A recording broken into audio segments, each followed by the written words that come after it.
Hi everyone, Sam Pearson here.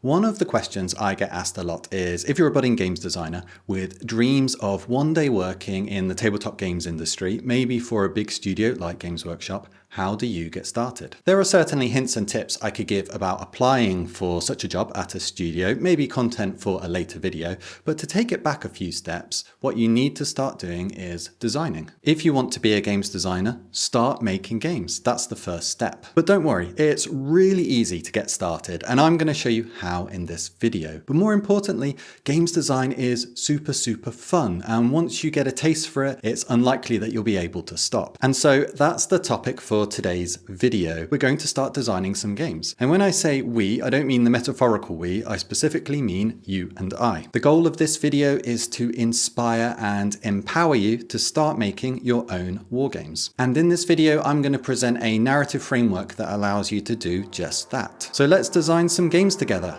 I'll see you after the jump.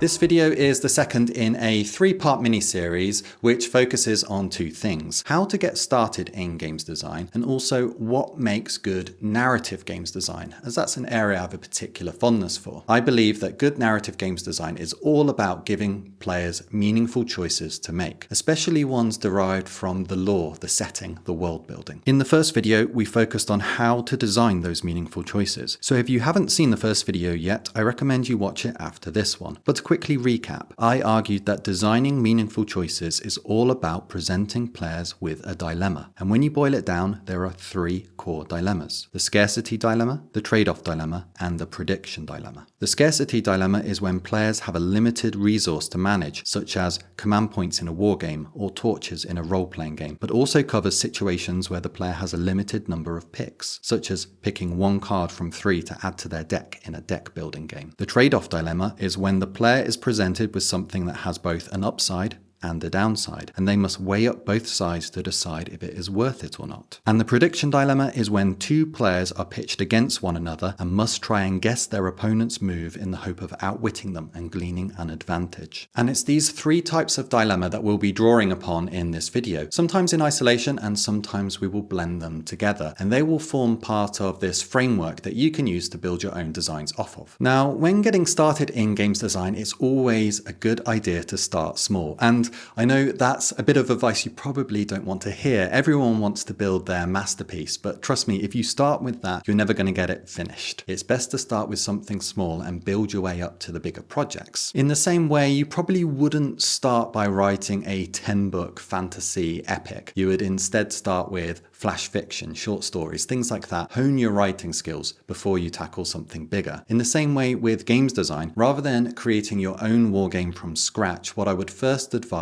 is you build some systems for existing wargames that you already play. So that's exactly what we're going to do right now. We're going to build a narrative framework that you can then adapt to your wargame of choice, be it Warhammer 40,000, the Old World, X-Wing, Battletech, you name it. I myself am going to do it for Warhammer 40,000 because, well, I love 40k, and also it's an example that everyone is familiar with. And we're going to design a 2-player narrative campaign, which is the perfect place to start because it is so small in scope. A 2-player narrative campaign is 3 to 5 battles that are connected through some sort of mechanic. And if you do land a job at a big studio, it's the sort of thing that you'll be tasked with writing all the time because these things crop up everywhere. You'll find them in core rulebooks, you'll find them in magazines like White Dwarf, online like Warhammer Community. When I worked at Games Workshop, I wrote many of these in my time there. Now, 2-player campaigns have some traditional structures, things like the tree campaign. But as we discussed in our last video, the problem with these is that there is no meaningful choice inside them. As you're playing through a tree campaign, you don't get to decide anything. You don't get to do anything cool. And that's a problem for 2 reasons. Firstly, it's not great for the player. I argue that good narrative design is about putting meaningful player choice at its heart. But also, it's not great for the designer, especially a budding games designer. And this is because there is nowhere to express your creativity creativity as a designer. Think about it. If you were to design a custom tree campaign, you as the designer, what do you really get to do? You could come up with some custom scenarios, I guess, but that's a layer down. At a structural level, everything is already set in stone. There's nowhere to add your creativity. So that's why the narrative campaign we're going to design in this video is going to use a different framework, one that I call the 3-location dilemma. And I hope you like it because it puts meaningful player choice right at its very heart. And it does so by presenting the player with a dilemma. Now, this framework is very adaptable, so there'll be lots and lots of room for you to add your creative flair too.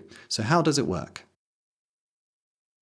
The campaign consists of 4 battles and is broken down into 2 phases. The second of those phases is simply the 4th and final battle to decide the overall winner of the campaign, and this final battle can take any form you desire, so I won't dwell on it too much. It's the lead up to that final battle that we're going to focus on. The first phase consists of 3 battles, and each of these battles is fought over a different location, hence the name, the 3-location dilemma. A big part of the narrative excitement will come from what these locations are, and there's lots of room for you as the designer to get creative. They could be different planets across a subsystem. They could be critical locations on a single planet as 2 armies clash over a continent. They could be districts within a city, but they could also be more esoteric locations too. Imagine writing a campaign for Spacehawk where the locations are different parts of the ship, the Genitorum, the cargo hold, the bridge, things like that. And the Blood Angels player has to decide which path to take while the Gene Stealer player plots in the shadows and sets up ambushes. In this first phase, players are going to get to pick the locations which are fought over, and you'll need to choose how this is resolved. It could be both players rolling off at the start of the phase and then taking it in turns to pick a location to attack, starting with the winner, or it could be one player is assigned the role of the attacker and they get to pick the order the locations are attacked in. In cases like this, the defender usually gets a surprise up their sleeve too, such as preparing an ambush like I mentioned with the Gene Stealers in Spacehawk a few moments ago.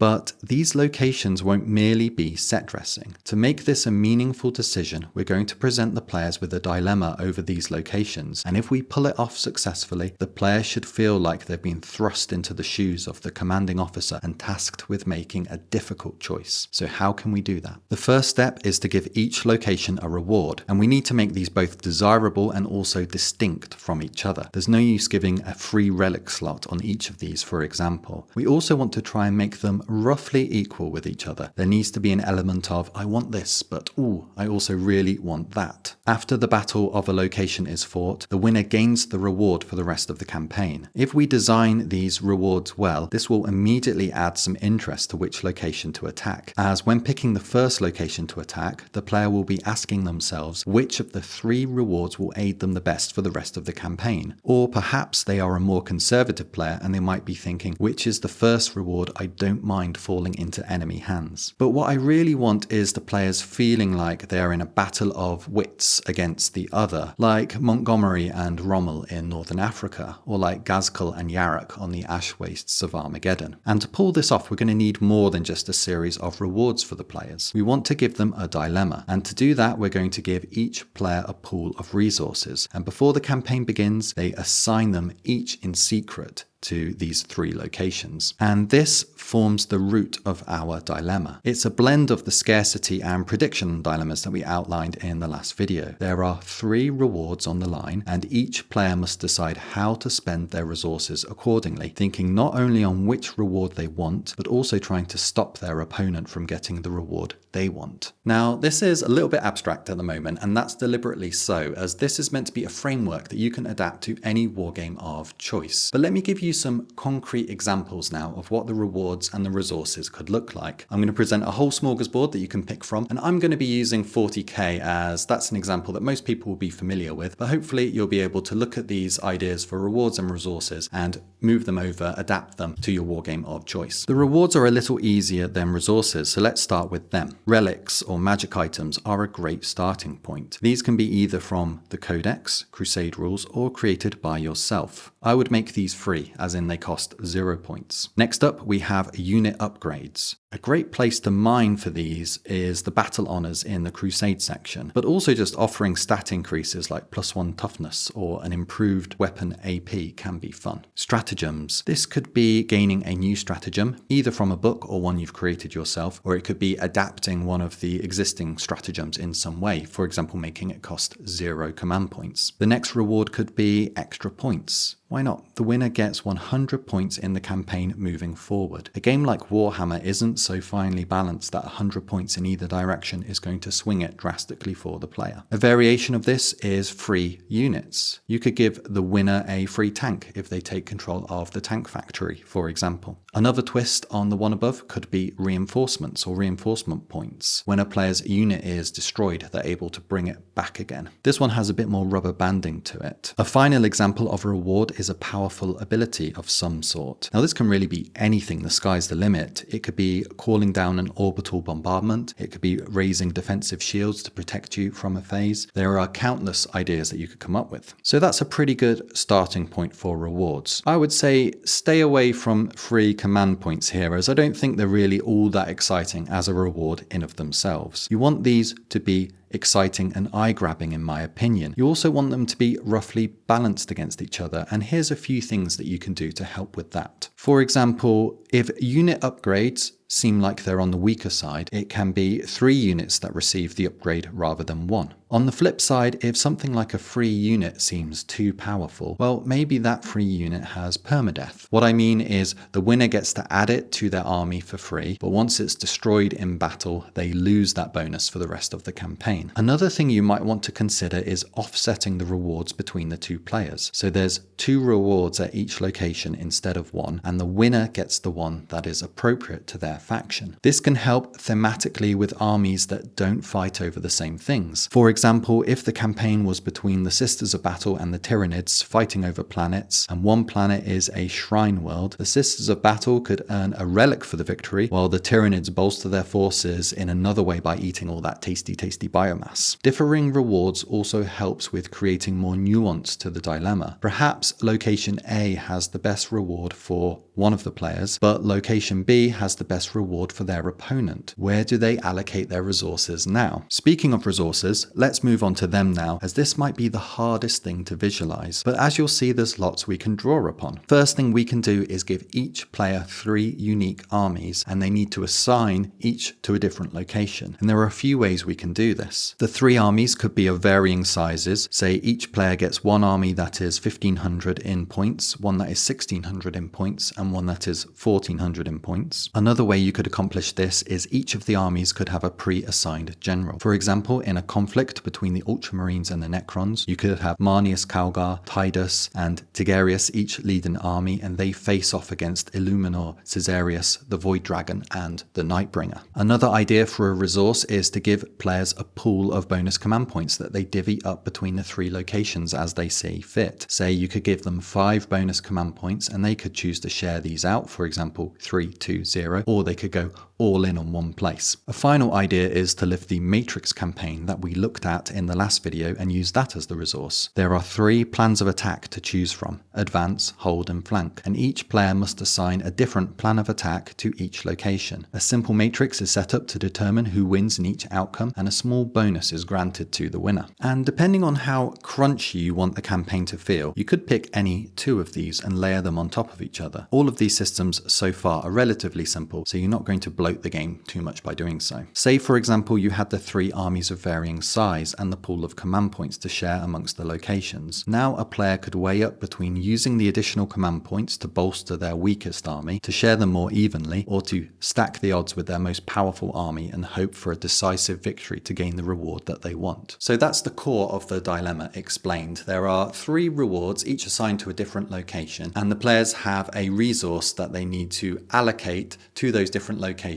based on which reward they want to receive and which rewards they want to stop their opponents from receiving. Now, the one thing I haven't talked about so far is the battles themselves, the scenarios. What mission do you play through? And that's deliberately so because this is a framework that you can adapt to any different wargame. But let's quickly talk about the scenarios because you can use them in ways to help add more nuance to the dilemma. The first way you could do this is by creating predetermined scenarios and assigning them to each location. This way, each scenario becomes an extra bit of information to help give the dilemma you are crafting to the players more depth. Alternatively, you could just have the scenarios be generated on the fly using, say, one of the mission decks in Warhammer 40,000. If you used any sort of matrix like this one here, they can also be determined based on the option picked by each player. When it comes to 40k, my recommendation would be to use one of the mission decks and build the scenarios from the cards. If you picked up a copy of Leviathan, you'll have the Leviathan deck that you can use. If you picked up the latest deck, the cool thing here is they have some asymmetric deployments too. If you use these and the matrix as one of the resources, the winner could get to pick the deployment zone as their bonus. Also, I would say feel free to strip away any of the layers you don't like. Personally, I think the secondaries slow the game down to a snail's pace and are only useful if you're trying to sort a 500-man tournament, so I would leave those out. I also think the mission rules,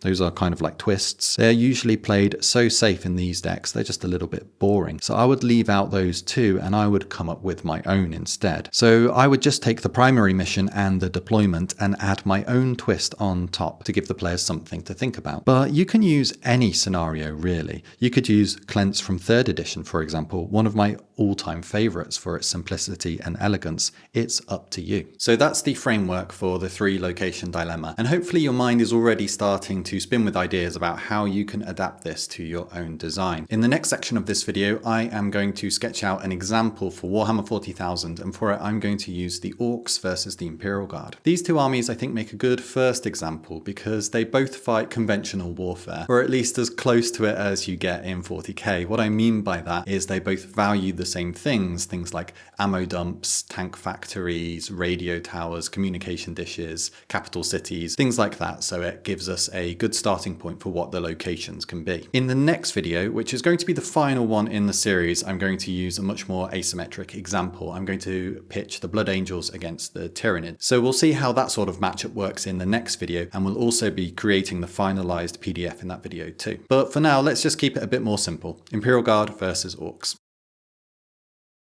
So the Orcs and the Imperial Guard are going to be fighting a war, and we'll make this a war over a single planet, an Imperial planet that is trying to push back an Orc invasion. It's 40k, so we need some Latin-style names. We'll call this planet Ferrum Magna IV, roughly meaning Great Iron in Latin. Here is an Imperial planet of rugged highland terrain, rich in metal ores such as iron, hence its name. It is a key planet to help the Imperium's war effort. It has been invaded by an Orc war who have made planetfall and have conquered the largest settlement in the southern hemisphere, Hive Fodina. Now they march northward, onto the capital, Ferrograd Prime, where the Imperial Guard hold the defense. So the 3 locations are going to represent 3 critical sites that lie between the Orc and Imperial Guard forces. These are 3 places both forces are seeking to capture before the final battle. Now to start off, we need to give each of these locations a name and a reward. Now I like rewards that are a bit more on the spicy side, so let's see what we can cook up. Let's make the first location the Tank Factorum, and here lies a dormant Rogal Dawn tank, waiting to be seized by the victors, even the Orcs, because looted tanks are awesome. We'll add the following rule. Tank Factorum. The winner of this location can include an additional Rogal Dawn in their army for future battles in the campaign. This Rogal Dawn does not cost any points. However, once the Rogal Dawn is destroyed, the winner loses this bonus. Alright, a free Rogal Dawn battle tank, even for the Orcs. That's a nice reward to start with, and it should get the players excited. As mentioned before, I thought it would be good to say that the Rogal Dawn is only free until it is destroyed, and then it's gone forever. That softens the rule a bit, and it gives the opponent the chance to even out the odds later in the campaign. It might also lead to fun gameplay that doesn't normally happen in 40k, where players seek to pull back a damaged tank from the front lines to keep it alive for future battles. If you wanted to soften this rule further, you could set it to a discounted points cost rather than giving it away for free. And this rule is predicated on the players having a Rogal Dawn that they can use as a prize. If that's not the case, you could downgrade it to a Leman Russ for the Imperial Guard player or to a battle wagon for the Orc player, but I'll stick with the Rogal Dawn for now. Okay, on to the second location. We'll call this one the Munitions Reserve, aka the Daka Pile for the Orcs. We'll give the winner of this battle a choice of bonus. Munitions Reserve. The winner of this location picks 3 units from their army and then picks one of the following upgrades for each. High velocity munitions. Add 1 to the strength characteristic of this unit's ranged weapons for the rest of the campaign. Anti-armor munitions. Increase the AP characteristic of this unit's ranged weapons by 1 for the rest of the campaign. For example, AP- becomes AP -1. So I went with 3 units to make this reward compete with the free Rogal Dawn. And unlike the Rogal Dawn, these units keep the upgrade even if they are destroyed later in battle. So hopefully that will give the players pause for thought. This could be a great reward to seize upon early because it lasts for the entirety of the campaign. Okay, the last location is going to be the central highway that lies between the planetary capital of Ferragad Prime and the Orc invasion site to the south. For this one, I'm going to use the reinforcements idea, as that matches the theme of the highway. So, rapid reinforcements. Once per battle in their command phase, the winner of this location can call for rapid reinforcements. If they do so, they can select 1 unit from their army that has been destroyed and add an identical replacement unit to their army. The replacement unit is set up anywhere on the battlefield within 6 inches of a battlefield edge and more than 3 inches from all enemy units. Now this one is a bit weaker in my opinion, so I'm going to add a second layer to this rule. In addition, in the final battle, the winner of this location selects which player takes the first turn in the first battle round. Okay, so there we have the 3 rewards, hopefully all exciting to the players in their own way. Now let's start designing the resources that the players are going to need to allocate. I really want the players to feel almost like World War II commanders here, kind of like Montgomery versus Rommel out in North Africa. I want them to feel like they're trying to outmaneuver and outwit each other as they battle over this continent. And to accomplish that, I'm going to choose 2 of my resources from the big list that I presented before. The varying army sizes and the matrix. To make the Orcs and the Imperial Guard feel a little bit different, I'm going to offset their army sizes slightly. The Orcs have 3 armies, 1400, 1500 and 1600 points in size. The Imperial Guard's armies, on the other hand, are 1450, 1500 and 1550 in size. This makes the Orcs feel a bit more brutish, but it also adds an interesting dynamic to the dilemma. Both players know that the Orcs will be able to guarantee numeral superiority at one location, but will be outnumbered at one of the others. This is combined with that plan of attack matrix. I'm going to take that simple one from before, but rename Advance to Blitz to really drive home the experience I want for the players. Words are powerful tools, and the right word can really help set the tone. As the rewards for the location are already pretty strong, I'm going to keep the winning bonus to this mechanic small, just D3 additional command points. So that's the example sketched out with the dilemma that we're going to present to both players. It was actually quite quick to do following through this framework. Playing through this campaign, I hope the players will be able to say things like, I decided to strike the munitions reserve to begin with, as I predicted this would be the smallest contingent of Orcs. Securing this early victory allowed me to balance out the odds despite being outnumbered at the tank factorum. If a player can say something like this, in my opinion, they have lived and breathed as an Imperial commander, even if just for a few moments. They got to make the same sort of decisions as they would, and those choices were not hollow but meaningful ones that impacted upon their games. Okay, so that brings us to the end of this video. I hope that has inspired and empowered you to come up with your own designs using this framework. As I said before, I think that this framework is very adaptable, and while I worked at Games Workshop, I used it in many different ways to design campaigns over the years. Sometimes it was very close to this core that I presented today, and other times it was a little bit weirder. Let me go through 2 examples for you. So I think the first time I used the 3 location dilemma was in White Dwarf 476. For a campaign between the Lumineth Realm Lords and the Sons of Behemat. This campaign was very close in structure to the one that I've just presented, but it did have a few quirks. Let's take a look. In this one, I made the rewards asymmetrical. As mentioned before, this can really add some nuance to the dilemma, because players are not only thinking about the reward that they want, but also the reward they want to deny their opponent from getting. In the narrative of this campaign, the Lumineth Realm Lords were the defenders, and the Sons of Behemat were the attackers. To drive home this feeling, I made it so it was only the Lumineth player that assigned armies. They were trying to predict where best to fortify the defenses, and so they would choose one location as the primary defense, one as the secondary defense, and one as their last resort, and those choices would offset their points. To make the Sons of Behemat feel like the attackers, I allowed them to pick the locations to attack each time. Lastly, a quirk here is the length of the campaign was shortened. It was altered to 2 to 3 battles in total. If the Sons of Behemat win their first game, they crash straight through the defenses and the campaign moves immediately to the second phase. If they lose the first battle, they have a second chance to fight at another location and try and break through once more. And if they fail a second time, the campaign ends without them ever getting to the final battle. Here you can see the mind games would revolve around the Sons of Behemat player trying to predict which of the locations is the last resort, while the Lumineth player wants to call their bluff and have them mistakenly attack their primary and secondary defenses instead. But you can get a lot more adventurous with this framework too. I also used it in Warcry in the Tome of Champions